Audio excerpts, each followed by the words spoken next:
महाराष्ट्रात चर्चा आहे ती दोन ठाकरेंच्या उद्याच्या मेळाव्याची। याच मेळाव्याच्या निमित्तानं ब्रँड ठाकरेवरून जोरदार राजकारण सुरू झालंय। बाजारात जो विकला जातो तो ब्रँड असं म्हणत शिवसेनेच्या नीलम गोऱ्हेंनी ठाकरे गटाला डिवचलं, तर शिंदे गटाच्या गोरेंना ठाकरे गटाच्या किशोरी पेडणेकरांनी जोरदार प्रत्युत्तर दिलंय। ब्रँड ठाकरेवरून या दोन सेनांमध्ये जुंपलेली असतानाच भाजपनं सुद्धा ब्रँड ठाकरेबद्दल खोचक भाष्य केलंय। पाहूयात या घडीला ब्रँड ठाकरे भोवती कसं फिरतंय राजकारण। जमलेल्या माझ्या तमाम हिंदू बांधवांनो, भगिनींनो आणि मातांनो, जय महाराष्ट्र। मुळामध्ये ब्रँड हा जो शब्द आहे तो आपण बाजारपेठेतल्या एखाद्या उत्पादनाला वापरतो। चुकलं ते जणाला आधीच लात मारायला पाहिजे। सोडून द्या रे, कोणाचं नाव येईल, चल सोडून द्या रे, कोणाचं नाव येईल, चल। आणि कोणी किती नाही म्हणा, ठाकरे हा ब्रँड आहे। कधीच निघाला ब्रँड, सावभावाने वाजल्या बँड। ठाकरे ब्रँडवरून राजकारण तापलं। ठाकरे ब्रँड महाराष्ट्रात कमाल करणार का? ठाकरे ब्रँडचा नवा टीझर, पिक्चर अभी बाकी है।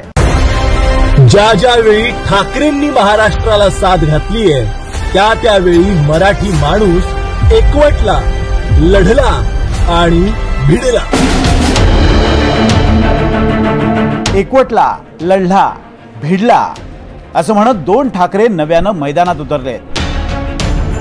ठाकरे नावाची आणि दोघा भावांची ताकद ठाकरे उद्या महाराष्ट्राला दाखवणार आहेत। 19 जून 1966 मध्ये शिवसेनेची स्थापना झाली। त्या दिवसापासून ठाकरे नावाभोवती महाराष्ट्राचं राजकारण फिरतंय। बाळासाहेबांनी शिवसेना नावाचं वादळ निर्माण केलं आणि मराठी माणसानं शिवसेनेच्या स्वागतासाठी गुढ्याही उभारल्या। याच ब्रँड ठाकरेंचं पुढचं नेतृत्व होतं उद्धव आणि राज। पण 27 नोव्हेंबर 2005 ला याच शिवसेनेची दोन शकलं झाली। राज ठाकरेंनी मनसेची नवी चूल मांडली। दोन भाऊ दुरावले तरी महाराष्ट्रातला ब्रँड ठाकरे मात्र कायम राहिला। उद्धव ठाकरेंनी बाळासाहेबांच्या नंतरही पक्षाचा दबदबा कायम ठेवला, तर राज ठाकरेंचा करिश्मा महाराष्ट्रात कायम राहिला।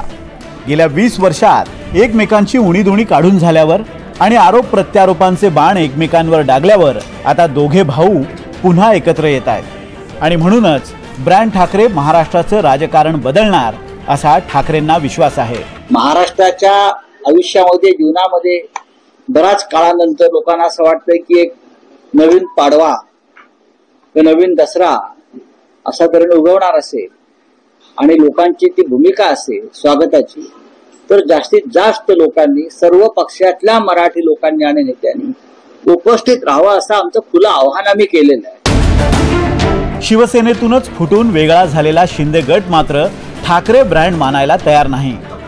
ब्रँड हा बाजारात असतो, राजकारणात नव्हे असं शिंदेंच्या शिवसेनेचं म्हणणं आहे। मला असं वाटतं की त्यांच्यावर काही मी भाष्य करणार नाही। त्यांचा जो आनंदाचा उद्याचा दिवस आहे तेवढा आनंद त्यांनी जरूर साजरा करावा। पण मुळामध्ये ब्रँड हा जो शब्द आहे तो आपण बाजारपेठेतल्या एखाद्या उत्पादनाला वापरतो। राजकारणामध्ये चैतन्य निर्माण करणं असं जे आहे ते शेवटी नेतृत्वावरती अवलंबून असतं। ठाकरे ब्रँडवर नीलम गोऱ्हे बोलल्या ते ठाकरे गटाला मुळीच रुचलेलं नाही। मर्सिडीज प्रकरणानंतर ठाकरे गटाचा नीलम गोऱ्हेंवर विशेष राग आहे। त्यामुळे नीलम गोऱ्हे ठाकरे ब्रँडवर बोलताच ठाकरेंच्या शिवसेनेनं गोऱ्हेंचा सगळा इतिहासच काढून दाखवला। सोडून नाही गेल्या, गद्दारी करून गेल्या। चुकलं ते जणाला आधीच लात मारायला पाहिजे होती आणि त्या नेहमीच आगावगिरी करूनच पद मिळवले, लायकीने नाही मिळवली।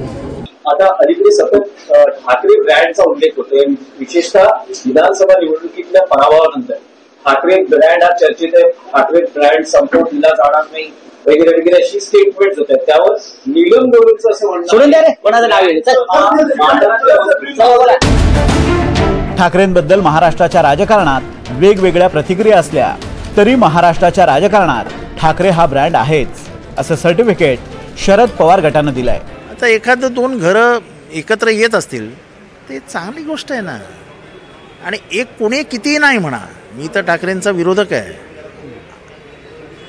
2019च्या आधी जेवढी टीका मी शिवसेनेवर केली आहे तेवढी कदाचित फार कमी वक्त्यांनी केली असेल। पण ठाकरे हा बँड आहे हे तुम्हाला कोणालाच नाकारता येणार नाही. ठाकरे हा ब्रँड आहे आणि कोणी कितीही नाही म्हणा, मराठी माणसाच्या हृदयात कोरलेलं नाव आहे. दोन भावांच्या एकत्र येण्यानं फरक पडत नाही असं भाजपचे नेते म्हणत असले तरीही भाजपचंही शनिवारच्या मेळाव्याकडे बारीक लक्ष आहे. म्हणूनच मेळाव्याच्या आदल्या दिवशी भाजपनंही ठाकरे ब्रँडमधली हवा कमी करण्याचा प्रयत्न केलाय. आईला म्हणणार मम्मी, कारण हे जे मराठीचा पुडका करतात आहे ना, आणि जे उद्या जे सभा घेत आहे त्यांच्याकरता ही कविता आहे. घरात आईला म्हणतात मम्मी, मोर्चामध्ये जाणार आम्ही, कॉन्व्हेंटमध्ये घेणार शिक्षण, मराठीचं करणार रक्षण, सुट्टीसाठी आहे युरोप, दुसऱ्यांवर करणार आरोप, सत्तेसाठी वेगळे झालो, सत्तेसाठीच एकत्रित आलो, लाथाडलेले जनतेने काय करतील कोण जाणे, हिंदुत्वाचे कधी दुकान, कधी प्यारी टिपू सुलतान, कास मराठीची धरली, निवडणुकीत केमछो वरली, धारावीत दाखवली रुबाब, लुंगी बहादूर छोटे नवाब, भारतभर 12 बार चिंध्या, एक ना धड, अस्तित्वाची धडपड, बुडा खालून गेल्या खुर्च्या, म्हणून मराठीचा मोर्चा, मुडीत कधीच निघाला ब्रँड, मुडीत कधीच निघाला ब्रँड, सावभावाने वाजल्या बँड. धन्यवाद. जय हिंद, जय महाराष्ट्र. अमोल. शिवसेना कुणाची या प्रश्नाचं उत्तर विधानसभा निवडणुकीत महाराष्ट्राच्या जनतेनं एकनाथ शिंदेंच्या बाजूने दिलंय. तेव्हापासून उद्धव ठाकरेंसाठी अस्तित्वाची लढाई सुरू झाली आहे, तर राज ठाकरेही मनसेच्या नवनिर्माणासाठी झगडतायत. आजच्या घडीला म्हटलं तर दोन्ही भावांना एकमेकांची गरज आहे. माझ्या विठ्ठलाला बडव्यांनी घेरलंय असं म्हणत राज ठाकरे हे शिवसेनेतून बाहेर पडले होते. आता आषाढी एकादशीच्या आदल्या दिवशी राज ठाकरेंनी मनसेची वारी पुन्हा एकदा शिवसेनेच्या दिशेनं काढली आहे. त्यामुळे महाराष्ट्रात ब्रँड ठाकरे पुन्हा मजबूत होणार का याची पहिली परीक्षा शनिवारी होईल. Bureau report, NDTV Marathi, Mumbai.